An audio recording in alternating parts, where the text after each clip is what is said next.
मु शुभलक्ष्मी सुंदराय असरला दल ग्राम पंचायत सरपंच। मु अगस्ट 15 दिन आम आसीलु मागुरार टिकी बाबा बोली जड़े वृद्धा लोक एठी आसी आश्रम छाड़ी दि जाइथिला पुआ आनी छाड़ी आम एठी आसीलु अगस्ट 15 दिन आमर बीडीओ सार आसते मुझे आसिक एठी देखिलु जे आम आसीलु एठी स्वाधीनता दिवस पालन करने किसी वृद्धा सहित मिसिकी स्वाधीनता दिवस पालन करने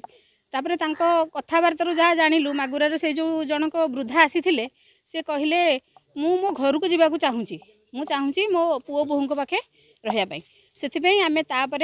जाइलु मागुरा आमर सार जाइए बीडीओ सार जाकि सहित कथबार्ता हेबारे घर लोक कहले हाँ आम भी आने को चाहूँ किछिटा पारिवारिक बुझाबण भूल बुझाबण सी आसी एठी आमर रही वृद्धाश्रम जहाँकि आम आज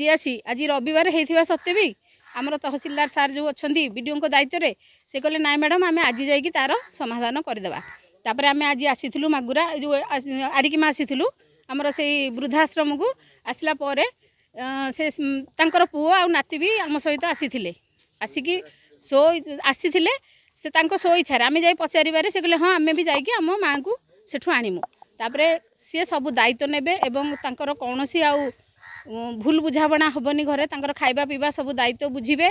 से माँ भी कहले मु सो इच्छा मु जाउची मोर कौनसी आपत्ति नाही मते कहीं जोर जबरदस्ती करी एठू तड़ू नांती कि तांको पुओ भी कहले आमे भी नबाकू चाहूँ तांको सो इच्छा से नेले तांको माँ भी एठू सो इच्छा जीवाकू चाहूँगी यह आम द्वारा यहाँ संभव हो पाला आम कि नुह एटा भगवान द्वारा संभव हो पाला जहाँ हो गोटे माँ ता पुओ कोल को फेरी पाला ता पुओ ता माँ कोल को फेरी पाला यहाँ है सबुठू बड़ जिनस जहाँ जोटा कि आज आमर बीडीओ सार करदे सार को अशेष अशेष धन्यवाद।